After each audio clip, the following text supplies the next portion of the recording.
Henry Nowak was 18 years old when he died in horrific circumstances.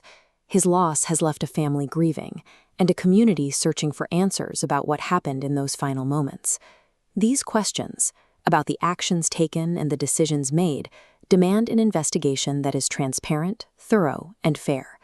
In the wake of such a loss, there are two different paths society can take. One is the patient search for the truth. The other is a more immediate search for someone to blame.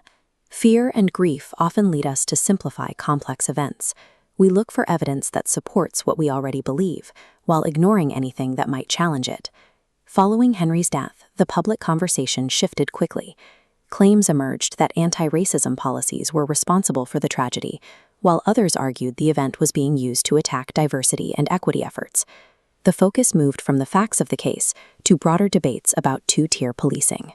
When a tragedy becomes the basis for a political argument, the search for truth is often replaced by a cultural conflict. In that shift, the pursuit of justice for the individual can be lost in the noise of the debate. The danger in these moments is that separate, complex issues are collapsed into a single story. When this happens, nuance is discarded in favor of defending a specific point of view. A common argument is that anti-racism guidance itself caused the failures in policing that led to Henry's death. It assumes a direct correlation between the policy and the outcome. Consider how we view other professions. If a medical error occurs, we don't assume that patient safety guidelines were the cause of the negligence. Policing is no different. Poor conduct doesn't stem from anti-racism training any more than a surgical error stems from a safety checklist. The existence of a policy intended to improve fairness does not guarantee that every action taken will be competent or effective. Mistaking a policy's existence for its execution makes it nearly impossible to identify the actual root causes of a failure. To find solutions, we have to distinguish between the rules and the way people follow them. Good policing and bad policing can exist within the same organization. That's why an investigation must be specific, looking at several different layers of failure. Within the broad category of poor policing, we find simple incompetence, a failure of basic procedure. If we look deeper, within that incompetence, there is discrimination, and within that discrimination, outright racism. The purpose of an investigation is to examine the evidence and determine which of these specific factors were actually present, rather than deciding on the answer before the work has begun. To stay focused on the evidence, it helps to use a structured approach like the 6 stages framework.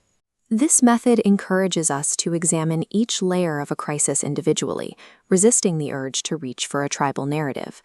Using this structure to separate incompetence from discrimination allows for precise accountability. It ensures that failures are addressed at their source, without discarding policies intended to ensure equity and fairness. Approaching a tragedy with this mindset allows us to hold several truths at once.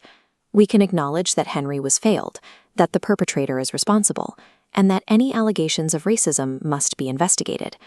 We can also recognize that anti-racism guidance should be open to scrutiny, and that criticizing a police action does not require us to reject the goal of anti-racism.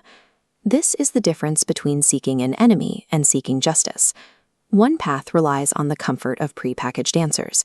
The other requires us to sit with the discomfort of difficult, open-ended questions until the facts emerge. Henry's parents have called for their son's death not to be used to create further division or hatred. Their request is a reminder of what is actually at stake. When facts are uncertain, our responsibility is not to shout louder. Instead, it is to look more carefully. That is what justice requires, and it is what Henry Nowak deserves.